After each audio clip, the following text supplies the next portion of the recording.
ഉൽപ്പത്തി പുസ്തകം 25-26 അധ്യായങ്ങൾ. അബ്രാഹത്തിന്റെ സന്തതികൾ. അബ്രഹാം കെത്തൂറ എന്നുപേരായ ഒരു സ്ത്രീയെ വിവാഹം ചെയ്തു. അവളിൽ അവന് സിമ്രാൻ, യോക്ഷാൻ, മെദാൻ, മിദിയാൻ, ഇഷ്ബാഖ്, ഷുവാഹ് എന്നിവർ ജനിച്ചു. യോക്ഷാന് ഷെബായും ദാദാനും ജനിച്ചു. ദാദാന്റെ മക്കളാണ് അഷൂറിയും ലത്തുഷിയും ലവോമിയും എന്നിവർ. മിദിയാന്റെ മക്കൾ ഏഫ, ഏഫർ, ഹനോക്ക്, അബിദ, എൽദ എന്നിവരാണ്. ഇവർ കെത്തൂറയുടെ സന്താനങ്ങളാണ്. അബ്രഹാം തനിക്കുണ്ടായതെല്ലാം ഇസ്ഹാക്കിന് കൊടുത്തു. തന്റെ ഉപനാരികളിലുണ്ടായ മക്കൾക്കും അബ്രഹാം ധാരാളം സമ്മാനങ്ങൾ നൽകി. താൻ ജീവിച്ചിരുന്നപ്പോൾ തന്നെ അവരെയെല്ലാം മകനായ ഇസ്ഹാക്കിൽ നിന്ന് ദൂരെ കിഴക്കൻ ദേശത്തേക്ക് അയച്ചു. അബ്രഹാത്തിന്റെ ആയുഷ്കാലം 175 വർഷമായിരുന്നു. തന്റെ വർഷങ്ങൾ പൂർത്തിയായപ്പോൾ തികഞ്ഞ വാർദ്ധക്യത്തിൽ അബ്രഹാം അന്ത്യശ്വാസം വലിക്കുകയും തന്റെ ജനത്തോട് ചേരുകയും ചെയ്തു. മക്കളായ ഇസ്ഹാക്കും ഇസ്മയേലും മാമ്രയുടെ എതിർവശത്ത് സോഹർ എന്ന ഹിത്യന്റെ മകനായ എഫ്രോനിന്റെ വകയായിരുന്ന മക്ബല ഗുഹയിൽ അവനെ അടക്കി. ഹിത്യരിൽ നിന്ന് അബ്രഹാം വിലയ്ക്ക് വാങ്ങിയതായിരുന്നു ആ വയൽ. അവിടെ അബ്രഹാം ഭാര്യ സാറായോടൊപ്പം സംസ്കരിക്കപ്പെട്ടു. അബ്രഹാത്തിന്റെ മരണത്തിന് ശേഷം ദൈവം അവന്റെ പുത്രൻ ഇസ്ഹാക്കിനെ അനുഗ്രഹിച്ചു. അവൻ ബെർലഹായിറോയിൽ പാർത്തു. സാറായുടെ ദാസിയായ ഈജിപ്തുകാരി ഹാഗാറിൽ അബ്രാഹത്തിനുണ്ടായ ഇസ്മായിലിന്റെ മക്കൾ ഇവരാണ്. ജനനക്രമമനുസരിച്ച് ഇസ്മായിലിന്റെ മക്കളുടെ പേര് വിവരം: ഇസ്മായിലിന്റെ കടിഞ്ഞൂൽ പുത്രൻ നബായോത്ത്, തുടർന്ന് കേദാർ, അദ്ബേൽ, മിബ്സ, മിഷ്മ, ധൂമ, മസ്സ, ഹദാദ്, തേമ, യത്തൂർ, നാഫിഷ്, കെദേമ. ഇവരാണ് ഇസ്മായിലിന്റെ പുത്രന്മാർ. ഗ്രാമങ്ങളും ആസ്ഥാനങ്ങളും അനുസരിച്ച് അവരുടെ വംശത്തിലെ 12 പ്രഭുക്കന്മാരുടെ പേരുകളാണിവ. ഇസ്മായിലിന്റെ ആയുഷ്കാലം 137 വർഷമായിരുന്നു. അവൻ അന്ത്യശ്വാസം വലിക്കുകയും തന്റെ ബന്ധുക്കളോട് ചേരുകയും ചെയ്തു. ഹവില മുതൽ ഷൂർ വരെയുള്ള ദേശത്ത് അവർ വാസമുറപ്പിച്ചു. അസിറിയയിലേക്കുള്ള വഴിയിൽ ഈജിപ്തിന്റെ എതിർവശത്താണ് ഷൂർ. അവർ ചാർച്ചക്കാരിൽ നിന്നെല്ലാം അകന്നാണ് ജീവിച്ചത്. അബ്രഹാത്തിന്റെ പുത്രനായ ഇസ്ഹാക്കിന്റെ വംശാവലി. അബ്രഹാത്തിന്റെ മകൻ ഇസ്ഹാക്കിന് 40 വയസ്സുള്ളപ്പോൾ അവൻ റബേക്കയെ ഭാര്യയായി സ്വീകരിച്ചു. അവൾ പാദാൻ ആരാമിലുള്ള ബത്തുവേലിന്റെ പുത്രിയും ലാബാന്റെ സഹോദരിയുമായിരുന്നു. അവർ അരാമായരായിരുന്നു. ഇസ്ഹാക്ക് തന്റെ ബന്ധിയായ ഭാര്യയ്ക്ക് വേണ്ടി കർത്താവിനോട് പ്രാർത്ഥിച്ചു. കർത്താവിന്റെ പ്രാർത്ഥന കേൾക്കുകയും റബേക്ക ഗർഭിണിയാവുകയും ചെയ്തു. അവളുടെ ഉദരത്തിൽ കിടന്ന കുഞ്ഞുങ്ങൾ മല്ലിട്ടപ്പോൾ അവൾ കർത്താവിനോട് ചോദിച്ചു, ഇങ്ങനെയെങ്കിൽ എനിക്ക് എന്ത് സംഭവിക്കും? അവൾ കർത്താവിന് തിരുമനസ്സറിയാൻ പ്രാർത്ഥിച്ചു. കർത്താവ് അവളോട് അരുൾ ചെയ്തു, 2 വംശങ്ങളാണ് നിന്റെ ഉദരത്തിലുള്ളത്. നിന്നിൽ നിന്ന് പിറക്കുന്നവൻ 2 ജനതകളായി പിരിയും. ഒന്ന് മറ്റേതിനേക്കാൾ ശക്തമായിരിക്കും. മൂത്തൻ ഇളയവന് ദാസ്യവൃത്തി ചെയ്യും. അവൾക്ക് മാസം തികഞ്ഞപ്പോൾ അവളുടെ ഉദരത്തിൽ 2 ശിശുക്കൾ. ആദ്യം പുറത്തു വന്നൻ ചുമന്നിരുന്നു. അവന്റെ ദേഹം മുഴുവൻ രോമം കുപ്പായം ഇട്ടതുപോലെയായിരുന്നു. അവർ അവന് ഏസാവ് എന്ന് പേരിട്ടു. അതിനുശേഷം അവന്റെ സഹോദരൻ പുറത്തു വന്നു. ഏസാവിന്റെ കുതികാലിൽ അവൻ പിടിച്ചിരുന്നു. അവനെ യാക്കോബ് എന്ന് വിളിച്ചു. ഇസ്ഹാക്കിന് 60 വയസ്സായപ്പോഴാണ് അവൾ അവരെ പ്രസവിച്ചത്. കുട്ടികൾ വളർന്നു വന്നു. ഏസാവ് നായാട്ടിൽ സമർത്ഥനും കൃഷിക്കാരനുമായി. യാക്കോബ് ശാന്തനായിരുന്നു. അവൻ കൂടാരങ്ങളിൽ പാർത്തു. വേട്ടയാടിക്കൊണ്ടുവന്ന മാംസം തിന്നാൻ കിട്ടിയിരുന്നതിനാൽ ഇസ്ഹാക്ക് ഏസാവിനെ വളരെയധികം സ്നേഹിച്ചിരുന്നു. റബേക്കയ്ക്ക് യാക്കോബിനോടായിരുന്നു കൂടുതൽ സ്നേഹം. ഒരിക്കൽ യാക്കോബ് പായസം ഉണ്ടാക്കിക്കൊണ്ടിരുന്നപ്പോൾ ഏസാവ് വിശന്നാൽ തളർന്ന് വയലിൽ നിന്ന് വന്നു. അവൻ യാക്കോബിനോട് പറഞ്ഞു, ആ ചുമന്ന പായസം കുറച്ച് എനിക്ക് തരിക. ഞാൻ വളരെ ക്ഷീണിച്ചിരിക്കുന്നു. അതിനാൽ അവൻ ഏദോം എന്ന പേരുണ്ടായി. യാക്കോബ് പ്രതിവച്ചു, ആദ്യം നിന്റെ കടിഞ്ഞൂലവകാശം എനിക്ക് വിട്ടുതരിക. ഏസാവ് പറഞ്ഞു, ഞാൻ വിശന്നിച്ചാകാറായി. കടിഞ്ഞൂലവകാശം കൊണ്ട് എനിക്ക് എന്ത് പ്രയോജനം? യാക്കോബ് പറഞ്ഞു, ആദ്യം എന്നോട് ശപഥം ചെയ്യുക. ഏസാവ് ശപഥം ചെയ്തു. അവൻ തന്റെ കടിഞ്ഞൂലവകാശം യാക്കോബിന് വിട്ടുകൊടുത്തു. യാക്കോബ് അവന് അപ്പവും പയറുപായസവും കൊടുത്തു. തീറ്റയും കുടിയും കഴിഞ്ഞ് അവൻ എഴുന്നേറ്റ് പോയി.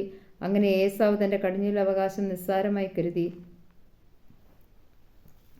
അബ്രഹാത്തിന്റെ കാലത്തുണ്ടായതിനു പുറമെ മറ്റൊരു ക്ഷാമം കൂടി ആ നാട്ടിലുണ്ടായി. ഇസ്ഹാക്ക് ഗരാറിൽ ഫിലിസ്ത്യരുടെ രാജാവായ അബിമലേക്കിന്റെ അടുത്തേക്ക് പോയി.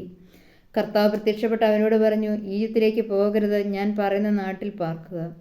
ഈ നാട്ടിൽ തന്നെ കഴിഞ്ഞുകൂടുക. ഞാൻ നിന്റെ കൂടെ ഉണ്ടായിരിക്കും. നിന്നെ ഞാൻ അനുഗ്രഹിക്കുകയും ചെയ്യും. നിനക്കും നിന്റെ പിൻതലമുറക്കാർക്കും ഈ പ്രദേശമെല്ലാം ഞാൻ തരും. നിന്റെ പിതാവായ അബ്രഹാത്തോട് ചെയ്ത വാഗ്ദാനം ഞാൻ നിറവേറ്റും. ആകാശത്തിലെ നക്ഷത്രങ്ങൾ പോലെ നിന്റെ സന്തതികളെ ഞാൻ വർദ്ധിപ്പിക്കും. ഈ ദേശമെല്ലാം അവർക്ക് ഞാൻ നൽകും. നിന്റെ സന്തതികളുടെ ഭൂമിയിലെ ജനതകളെല്ലാം അനുഗ്രഹിക്കപ്പെടും. കാരണം അബ്രഹാം എൻ്റെ സ്വരം കേൾക്കുകയും എൻ്റെ നിർദ്ദേശങ്ങളും കൽപ്പനകളും പ്രമാണങ്ങളും നിയമങ്ങളും പാലിക്കുകയും ചെയ്തു. ഇസ്ഹാക്ക് ഗരാറിൽ തന്നെ താമസിച്ചു. അന്ന് നാട്ടുകാർ അവൻ്റെ ഭാര്യയെക്കുറിച്ച് ചോദിച്ചപ്പോൾ അവൾ എൻ്റെ സഹോദരിയാണെന്ന് അവൻ പറഞ്ഞു. അവൾ ഭാര്യയാണെന്ന് പറയാൻ അവന് പേടിയായിരുന്നു. കാരണം അവൾ അഴകുള്ളവളായിരുന്നുകൊണ്ട് റബേക്കായ്ക്ക് വേണ്ടി നാട്ടുകാർ തന്നെ കൊല്ലുമെന്ന് അവൻ വിചാരിച്ചു. അവൻ അവിടെ പാർപ്പ് തുടങ്ങി. ഏറെ നാളുകൾക്ക് ശേഷം ഒരു ദിവസം ഫിലിസ്ത്യരുടെ രാജാവായ അബിമേലെക്ക് ജനാലയുടെ നോക്കിയപ്പോൾ ഇസ്ഹാക്ക് ഭാര്യ റബേക്കയെ ആലിംഗനം ചെയ്യുന്നു കണ്ടു. അബിമേലെക്ക് ഇസ്ഹാക്കിനെ വിളിച്ചു ചോദിച്ചു, അവൾ നിന്റെ ഭാര്യയാണല്ലോ, പിന്നെ എന്താണ് സഹോദരൻ എന്ന് പറഞ്ഞത്? അവൻ മറുപടി പറഞ്ഞു, അവൾ മൂലം മരിക്കേണ്ടി വന്നെങ്കിലോ എന്നോർത്താണ് ഞാൻ അങ്ങനെ പറഞ്ഞത്. അബീമേലെക്ക് ചോദിച്ചു, നീ എന്തിനാണ് ഞങ്ങളോട് ഇത് ചെയ്തത്? ജനങ്ങളിൽ ആരെങ്കിലും നിന്റെ ഭാര്യയോട് ചെയ്യിക്കുകയും അങ്ങനെ വലിയൊരു അപരാധം നീ ഞങ്ങളുടെ മേൽ വരുത്തി വയ്ക്കുകയും ചെയ്യുമായിരുന്നല്ലോ. അതുകൊണ്ട് അബീമേലെക്ക് ജനങ്ങൾക്കെല്ലാം താക്കീത് നൽകി, ഈ മനുഷ്യൻ അവൻ്റെ ഭാര്യ ആരെങ്കിലും തൊട്ടുപോയാൽ അവൻ വധിക്കപ്പെടും. ഇസ്ഹാക്ക് ആ നാട്ടിൽ കൃഷി ഇറക്കുകയും അക്കൊല്ലം 100 മീന് വിളവെടുക്കുകയും ചെയ്തു. കർത്താവിനെ അനുഗ്രഹിച്ചു. അവൻ അഭിവൃദ്ധിപ്പെട്ടുകൊണ്ടേയിരുന്നു. ക്രമേണ അവൻ വലിയ സമ്പന്നനാവുകയും ചെയ്തു. അവന് ധാരാളം ആടുമാടുകളും പരിചാരകരും ഉണ്ടായിരുന്നു. അതുകൊണ്ട് ഫിലിസ്ത്യർക്ക് അവനോട് അസൂയ തോന്നി. അവൻ്റെ പിതാവായ അബ്രഹാത്തിൻ്റെ വേലക്കാർ കുഴിച്ച കിണറുകളെല്ലാം ഫിലിസ്ത്യർ മണ്ണിട്ട് മൂടി. അബീമേലെക്ക് ഇസ്ഹാക്കിനോട് പറഞ്ഞു, ഞങ്ങളെ വിട്ടുപോവുക, നീ ഞങ്ങളെക്കാൾ കൂടുതൽ ശക്തനായിരിക്കുന്നു. ഇസ്ഹാക്ക് അവിടെ നിന്ന് പുറപ്പെട്ട് ഗരാറിൻ്റെ താഴ്വരയിൽ കൂടാരമടിച്ചു. തൻ്റെ പിതാവായ അബ്രഹാത്തിൻ്റെ കാലത്ത് കുഴിച്ചതും അവൻ്റെ മരണശേഷം ഫിലിസ്ത്യർ നികത്തിക്കളഞ്ഞതുമായ കിണറുകളെല്ലാം ഇസ്ഹാക്ക് വീണ്ടും കുഴിച്ചു. തൻ്റെ പിതാവ് കൊടുത്ത പേരുകൾ തന്നെ അവയ്ക്ക് നൽകുകയും ചെയ്തു. താഴ്വരയിൽ കിണർ കുഴിച്ചുകൊണ്ടിരിക്കെ ഇസ്ഹാക്കിൻ്റെ വേലക്കാർ ഒരു നീരുറവ കണ്ടെത്തി. ഗരാറിലെ ഇടയന്മാർ, ഇത് ഞങ്ങളുടെ ഉറവയാണ് എന്ന് പറഞ്ഞ് ഇസ്ഹാക്കിൻ്റെ ഇടയന്മാരുമായി വഴക്കുണ്ടാക്കി. അവർ തന്നോട് വഴക്കിന് വന്നുകൊണ്ട് അവൻ ആ കിണറിന് എസ്സേക്ക് എന്ന് പേരിട്ടു. അവർ വീണ്ടും ഒരു കിണർ കുഴിച്ചു. അതിനെ ചൊല്ലിയും വഴക്കുണ്ടായി. അതുകൊണ്ട് അതിനെ അവൻ തിഗ്ന എന്ന് വിളിച്ചു. അവിടെ നിന്ന് മാറി അകലെ അവൻ വേറൊരു കിണർ കുഴിച്ചു. അതിൻ്റെ പേരിൽ വഴക്കുണ്ടായില്ല. അവൻ അതിന് റഹോബോത്ത് എന്ന് പേരിട്ടു. കാരണം അവൻ പറഞ്ഞു, കർത്താവ് ഞങ്ങൾക്ക് ഇടം തന്നിരിക്കുന്നു, ഭൂമിയിൽ ഞങ്ങൾ സമൃദ്ധിയുള്ളവരാകും. അവിടെ നിന്ന് അവൻ ബേർഷേബയിലേക്ക് പോയി. ആ രാത്രി തന്നെ കർത്താവിന് പ്രത്യക്ഷപ്പെട്ട് അരുളി ചെയ്തു, നിന്റെ പിതാവായ അബ്രഹാത്തിൻ്റെ ദൈവമാണ് ഞാൻ, നീ ഭയപ്പെടേണ്ട, ഞാൻ നിന്നോടുകൂടെയുണ്ട്. എൻ്റെ ദാസനെ അബ്രഹാത്തെ പ്രതി ഞാൻ നിന്നെ അനുഗ്രഹിക്കും, നിന്റെ സന്തതികളെ വർദ്ധിപ്പിക്കുകയും ചെയ്യും. അതിനാൽ അവൻ അവിടെ ഒരു ബലിപീഠം നിർമ്മിച്ചു. കർത്താവിൻ്റെ നാമം വിളിച്ചപേക്ഷിച്ചു. അവൻ അവിടെ കൂടാരം അടിച്ചു. ഇസ്ഹാക്കിൻ്റെ ഭൃത്യന്മാർ അവിടെ ഒരു കിണർ കുഴിച്ചു. ഗരാറിൽ നിന്ന് അബീമേലെക്ക് തൻ്റെ ആലോചനക്കാരനായ അഹ്സൂത്തും സേനാധിപനായ ഫിക്കോളും ഒരുമിച്ച് ഇസ്ഹാക്കിനെ കാണാൻ ചെന്നു. അവൻ അവരോട് ചോദിച്ചു, എന്നെ വെറുക്കുകയും നിങ്ങളുടെ നാട്ടിൽ നിന്ന് പുറത്താക്കുകയും ചെയ്ത നിങ്ങൾ എന്തിനെൻ്റെ അടുക്കിലേക്ക് വന്നു? അവർ പറഞ്ഞു, കർത്താവ് നിന്നോടുകൂടെയുണ്ടെന്ന് ഞങ്ങൾക്ക് വ്യക്തമായിരിക്കുന്നു. അതുകൊണ്ട് നാം തമ്മിൽ സത്യം ചെയ്ത് ഒരു ഉടമ്പടി ഉണ്ടാക്കുന്നത് നല്ലതെന്ന് ഞങ്ങൾക്ക് തോന്നി. ഞങ്ങൾ നിന്നെ ഉപദ്രവിക്കാതിരിക്കുകയും നിനക്ക് നന്മ മാത്രം ചെയ്യുകയും സമാധാനത്തിൽ നിന്നെ പറഞ്ഞയക്കുകയും ചെയ്തതുപോലെ നീയും ഞങ്ങളെ ഉപദ്രവിക്കാതിരിക്കണം. നീ ഇപ്പോൾ കർത്താവിനാൽ അനുഗ്രഹീതനാണ്. അവൻ അവർക്കൊരു വിരുന്നൊരുക്കി അവർ തിന്നുകയും കുടിക്കുകയും ചെയ്തു. രാവിലെ അവർ എഴുന്നേറ്റ് അന്യോന്യം സത്യം ചെയ്തു. ഇസ്ഹാക്ക് അവരെ യാത്രയാക്കി. അവർ സമാധാനത്തോടെ അവനെ വിട്ടുപോയി. അന്ന് തന്നെ ഇസ്ഹാക്കിൻ്റെ വേലക്കാർ വന്ന് തങ്ങൾ കുഴിച്ചുകൊണ്ടിരിക്കുന്ന കിണറ്റിൽ വെള്ളം കണ്ടെന്ന് അവനെ അറിയിച്ചു. അവർ അതിന് ഷേബ എന്ന് പേരിട്ടു. അതിനാൽ ഇന്നും ആ പട്ടണത്തിന് ബേർഷേബ എന്നാണ് പേര്. 40 വയസ്സായപ്പോൾ ഏസാവ് ഹിത്യനായ ബേരിയുടെ പുത്രി യൂദത്തിനെയും ഹിത്യനായ ഏലോണിൻ്റെ പുത്രി ബാസ്മത്തിനെയും വിവാഹം ചെയ്തു. അവർ ഇസ്ഹാക്കിൻ്റെയും റബേക്കയുടെയും ജീവിതം ദുഃഖപൂർണമാക്കി. ജോബിൻ്റെ പുസ്തകം 15ഉം 16ഉം അധ്യായങ്ങൾ. ഏലീഫാസ് വീണ്ടും സംസാരിക്കുന്നു. തേമാന്യായ ഏലീഫാസ് പറഞ്ഞു, ബുദ്ധിമാൻ പൊള്ളവാക്കൾ കൊണ്ട് വാദിക്കുമോ? അവൻ കിഴക്കൻ കാറ്റുകൊണ്ട് തന്നെ നിറയ്ക്കുമോ? നിഷ്പ്രയോജനമായ വിവാദത്തിൽ അവൻ ഏർപ്പെടുമോ? ഉപകാരമില്ലാത്ത വാക്കുകൾ അവൻ ഉപയോഗിക്കുമോ? എന്നാൽ നിനക്ക് ദൈവഭയം ഇല്ലാതായിരിക്കുന്നു. ദൈവത്തെക്കുറിച്ചുള്ള ചിന്ത പോലും നിന്റെ മനസ്സിലില്ല. അകൃത്യങ്ങളാണ് നിന്റെ നാവിനെ ഉപദേശിക്കുന്നത്. വഞ്ചനയുടെ ഭാഷയാണ് നീ തിരഞ്ഞെടുക്കുന്നത്. ഞാനല്ല, നീ തന്നെയാണ് നിന്നെ കുറ്റപ്പെടുത്തുന്നത്.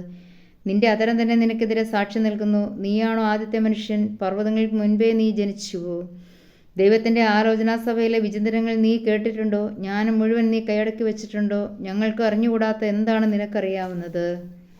ഞങ്ങൾക്ക് വ്യക്തമല്ലാത്ത എന്താണ് നീ മനസ്സിലാക്കിയിട്ടുള്ളത്? നരബാധിച്ചവരും വൃദ്ധരും ഞങ്ങളുടെ ഇടയിലുണ്ട്. അവർക്ക് നിന്റെ പിതാവിനേക്കാൾ പ്രായമുണ്ട്.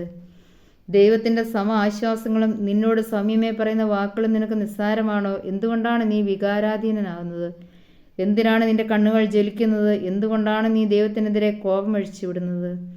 ഇത്തരം വാക്കുകൾ നിന്നിൽ നിന്ന് പുറപ്പെടുന്നത് എന്തുകൊണ്ട്? മനുഷ്യന് നിഷ്കളങ്കനായിരിക്കാൻ കഴിയുമോ? സ്ത്രീയിൽ നിന്ന് ജനിച്ചവന് നീതിമാനായിരിക്കാൻ സാധിക്കുമോ? തൻ്റെ വിശുദ്ധ ദൂതന്മാരിൽ പോലും ദൈവം വിശ്വാസം അർപ്പിക്കുന്നില്ല. അവിടുത്തെ ദൃഷ്ടിയിൽ സ്വർഗവും നിർമ്മലമല്ല. മ്ലേച്ഛനും നീചനും വെള്ളം പോലെ അനീതി പാനം ചെയ്യുന്നവനും മനുഷ്യൻ അവരെക്കാൾ എത്രയോ താഴെയാണ്. ഞാൻ പറയുന്നത് കേൾക്കുക, ഞാൻ വ്യക്തമാക്കി തരാം. ഞാൻ കണ്ടിട്ടുള്ളവ ഞാൻ വിശദമാക്കാം. ജ്ഞാനികൾ പറഞ്ഞതും അവരുടെ പിതാക്കന്മാർ ഒളിച്ചു വയ്ക്കാതിരുന്നതും തന്നെ. അവർക്ക് മാത്രമാണ് ദേശം നൽകിയത്. അന്യരാരും അവരുടെ ഇടയിലൂടെ കടന്നുപോയില്ല. ദുഷ്ടൻ ജീവിതകാലം മുഴുവൻ അധർമ്മിക്ക് വിധിച്ച നാളുകൾ തികയോളം വേദനയിൽ പിളയുന്നു.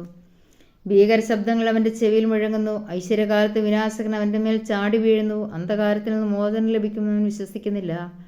വാളിനിരയാകാൻ ഞാൻ വിധിക്കപ്പെട്ടിരിക്കുന്നു. ആഹാരം എവിടെയെന്ന് തിരക്കിയവൻ അലയുന്നു. അന്ധകാരത്തിൻ്റെ ദിനം ആസന്നമായെന്നവൻ അറിയുന്നു. ദുഃഖവും തീവ്രവേദനയും അവനെ ഭീതിപ്പെടുത്തുന്നു. യുദ്ധസന്നദ്ധനായ രാജാവിനെ പോലെ അവനെ കീഴടക്കുന്നു.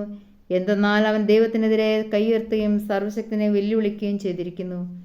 കനത്ത പരിചയമേന്തി ധിക്കാരപൂർവ്വം അവിടുത്തെ നേരെ പാഞ്ഞു ചെല്ലുന്നു. അവൻ മുഖവും അരയും മേധസ്സും കൊണ്ട് മൂടിയിരിക്കുന്നു. വിജനമാക്കപ്പെട്ട നഗരങ്ങളിലും ആളൊഴിഞ്ഞ പാർപ്പിടങ്ങളിലും അവൻ വസിച്ചിട്ടുണ്ട്. നാശത്തിന് ഒഴിഞ്ഞിട്ടിരുന്നവയാണവ. അവൻ സമ്പന്നനാവുകയില്ല. അവൻ്റെ ധനം നിലനിൽക്കുകയില്ല. അവൻ ഭൂമിയിൽ വേരുപിടിക്കുകയില്ല. അവൻ അന്ധകാരത്തിൽ നിന്ന് മോചനമില്ല. അഗ്നിജാലകൾ അവൻ്റെ ശാഖകളെ ഉണക്കിക്കളയും. അവൻ്റെ പുഷ്പങ്ങൾ കാറ്റിൽ പറത്തിക്കളയും. തന്നെ വഞ്ചിച്ചവൻ ശൂന്യതയിൽ ആശ്രയിക്കരുത്. ശൂന്യതയായിരിക്കും അവൻ്റെ പ്രതിഫലം. അവൻ്റെ സമയമാകുന്നതിന് മുമ്പ് തന്നെ അവൻ അനുഭവിക്കും. അവൻ്റെ ശാഖകൾ ഒരിക്കലും തളിർക്കുകയില്ല. മുന്തിരിച്ചെടിയതുപോലെ അവൻ്റെ അക്കുഫലങ്ങൾ പൊഴിയും. ഉലവുമരത്തിൻ്റേതുപോലെ അവൻ്റെ പൂക്കൾ പൊഴിഞ്ഞു പോകും. എന്തെന്നാൽ അധർമ്മികളോട് സംഘം ചേർന്ന് നിഷ്ഫലമായിരിക്കും. കൈക്കൂലിയുടെ കൂടാരങ്ങളിൽ അഗ്നിക്കിരയാകും. അവർ ദ്രോഹം ഗർഭം ധരിച്ച് തിന്മയെ പ്രസവിക്കുന്നു. അവരുടെ ഹൃദയം വഞ്ചന ഒരുക്കുന്നു. ജോബിൻ്റെ മറുപടി. ജോബ് പറഞ്ഞു, ഇതൊക്കെ മുൻപ് ഞാൻ കേട്ടിട്ടുണ്ട്. നിങ്ങൾ നൽകുന്ന ആശ്വാസം ദയനീയമാണ്. പൊള്ളവാക്കുകൾ കരുതിയില്ലേ? അല്ലെങ്കിൽ ഇങ്ങനെ പറയാൻ നിന്നെ പ്രേരിപ്പിക്കുന്നതെന്ത്? നീ എൻ്റെ സ്ഥാനത്തായിരുന്നെങ്കിൽ നിന്നെപ്പോലെ സംസാരിക്കാൻ എനിക്കും കഴിയുമായിരുന്നു. നിനക്കെതിരെ സംസാരിക്കാനും നിന്നെ പരിഹസിക്കാനും എനിക്ക് കഴിയുമായിരുന്നു. എന്നാൽ എൻ്റെ സംസാരം കൊണ്ട് നിന്നെ ഞാൻ ശക്തിപ്പെടുത്തുമായിരുന്നു. സ്വാന്തന വാക്കുകൾ കൊണ്ട് നിന്റെ വേദന ലഘൂകരിക്കുമായിരുന്നു. ഞാൻ സംസാരിച്ചുകൊണ്ട് എൻ്റെ വേദന ശമിക്കുന്നില്ല. മിണ്ടാതിരുന്നാലും അതെന്നെ വിട്ടുമാറുന്നില്ല. ദൈവം ഇപ്പോൾ എന്നെ തളർത്തിയിരിക്കുകയാണ്. എൻ്റെ സ്നേഹിതന്മാരെയും അവിടുന്ന് അകറ്റിക്കളഞ്ഞിരിക്കുന്നു. അവിടുന്ന് എന്നെ എല്ലും തോലുമാക്കിയിരിക്കുന്നു. അതെൻ്റെ മുഖത്ത് നോക്കി എനിക്കെതിരെ സാക്ഷ്യം നൽകുന്നു. അവിടുന്ന് എന്നെ വെറുക്കുകയും എൻ്റെ ക്രോധത്തിൽ എന്നെ ചീന്തിക്കളയുകയും ചെയ്തു. അവിടുന്ന് എൻ്റെ നേരെ പല്ലിറുമി. ശത്രു എന്നെ തീക്ഷ്ണമായി നോക്കുന്നു.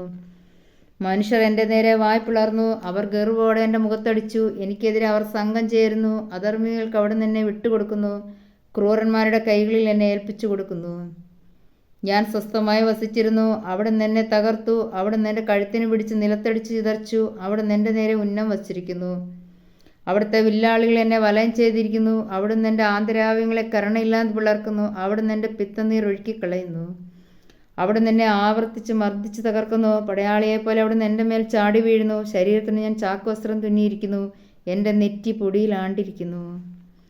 കരഞ്ഞു എൻ്റെ മുഖം ചുമന്നു. എൻ്റെ കൺപോളകളിൽ അന്ധകാരം കൂടിയിരിക്കുന്നു. എൻ്റെ കൈകൾ അക്രമം പ്രവർത്തിച്ചിട്ടില്ല. എൻ്റെ പ്രാർത്ഥന നിർമ്മലമാണ്. ഭൂമി എൻ്റെ രക്തം മറിച്ച് കളയാതിരിക്കട്ടെ. എൻ്റെ വിലാപം അവസാനിക്കാതിരിക്കട്ടെ. ഇപ്പോഴും എൻ്റെ സാക്ഷി സ്വർഗത്തിലും എൻ്റെ ജാമ്യക്കാരൻ ഉന്നത്തിലും ഇരിക്കുന്നു. സ്നേഹിതന്മാർ എന്നെ പരിഹസിക്കുന്നു. എൻ്റെ കണ്ണുകൾ ദൈവസന്നിധിയിൽ കണ്ണീരൊഴുക്കുന്നു. ഒരു അയൽക്കാരൻ്റെ മുൻപിൽ വാദിക്കുന്നത് പോലെ അതെനിക്ക് വേണ്ടി ദൈവത്തിൻ്റെ മുൻപിൽ ന്യായവാദം നടത്തട്ടെ. ഏതാനും വർഷങ്ങൾ കഴിയുമ്പോൾ തിരിച്ചു വരാൻ കഴിയാത്ത പാതയിലൂടെ ഞാൻ കടന്നു പോകും. സുഭാഷിതങ്ങൾ 2-ാം അധ്യായം 20 മുതൽ 22 വരെയുള്ള വാക്യങ്ങൾ. അതിനാൽ നീ സജ്ജനങ്ങളുടെ വഴിയിൽ സഞ്ചരിക്കുക. നീതിമാന്മാരുടെ മാർഗത്തിൽ നിന്ന് വ്യതിചലിക്കരുത്. സത്യസന്ധർ ദേശത്ത് വസിക്കുകയും ധർമ്മിഷ്ഠർ അവിടെ നിലനിൽക്കുകയും ചെയ്യും. ദുഷ്ടരാകട്ടെ ദേശത്തു നിന്ന് വിച്ഛേദിക്കപ്പെടും. വഞ്ചകർ പിഴുതെറിയപ്പെടും.